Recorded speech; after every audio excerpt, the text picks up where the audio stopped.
My name is Theresa Richmond, and I've been linked with Volhard since 1982. Well, I actually became more involved in the training part of their program at the beginning because I belonged to a training school that sent me as their director off to a new training camp where I was supposed to bring back all sorts of wonderful new information and bring it back to the program, which I did. But in the meantime, while I was there, I had a dog that was a little under the weather. So they sent me off to Wendy's spot where she was living. And she opened these boxes of all these supplements and started doing kinesiology and testing. And here I sat waiting for her to say, your dog needs C, your dog needs B, your dog's going to need some vegetables, and you need to put some raw meat in this diet. But the kibble you're feeding is fine, we're just going to make it better. And I said, okay, I grew up in the restaurant business, food was what we're all about, but it didn't occur to me that we didn't feed the dogs the way we grew up feeding them, which was out of the kitchen. You take that bucket from the restaurant every night, took it home and fed it on top of Joy dog food. And our Great Danes would live to be 12 and 13 years old. So there's definitely something to nutrition in that respect, longevity.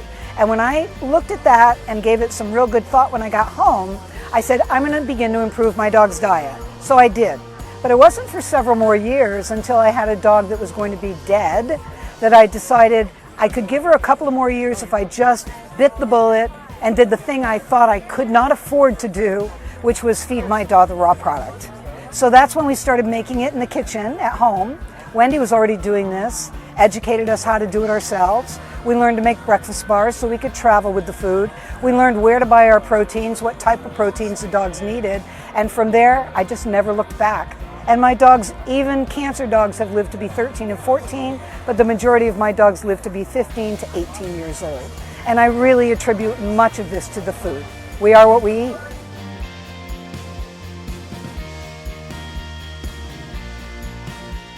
I think the fact that Wendy has always been so far ahead of her time has been a wonderful thing to watch. She's remained very humble, and she's also remained a person that you can approach and you can ask her questions, and she's all about the dog.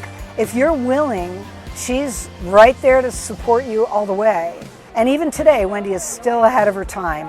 Or she'll be talking about something someone's doing this week in the news, and I'll be like, you did that 10 years ago. Oh, I did, didn't I? Right? So she just kind of forgets it. That was actually her idea, and she had it when no one listened. And now that people are listening, because the world changes, people change, life changes, and now she can sit back and see the fruits of her labor, that information actually made it out there. Whether someone stole it, used it, it didn't matter. It still got out there to help the dogs, and that's what's always been so important to Wendy.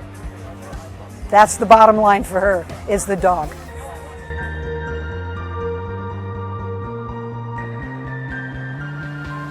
Finding all the individual products that we needed at that time to make the dry mix.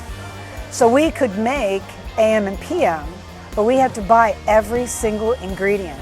So it became frustrating sometimes because you couldn't find exactly what you wanted. So maybe you used a secondary product that wasn't quite as good. Vitamin C comes to mind because there's so many forms of it.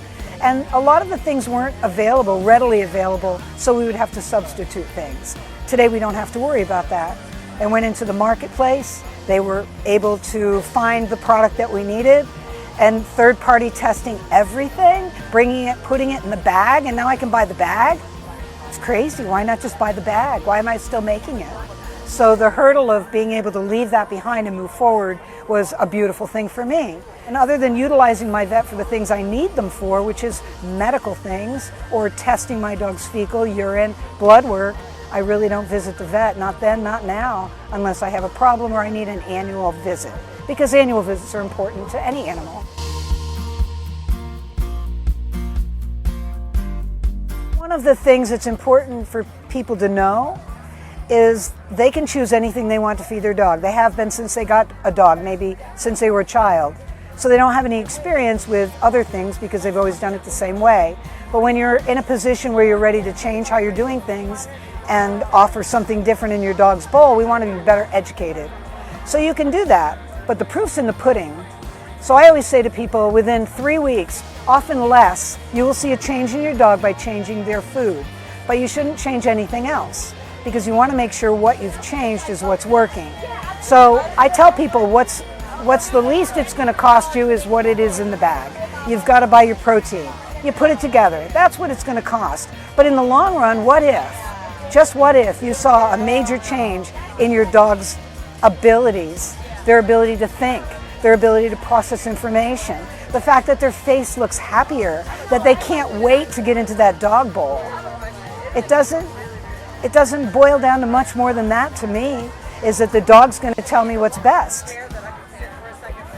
So what's it going to cost you? A bag of food in 3 weeks, and then you can make that decision. We're all smart people. We make our own decision now. Let's make it with some more knowledge.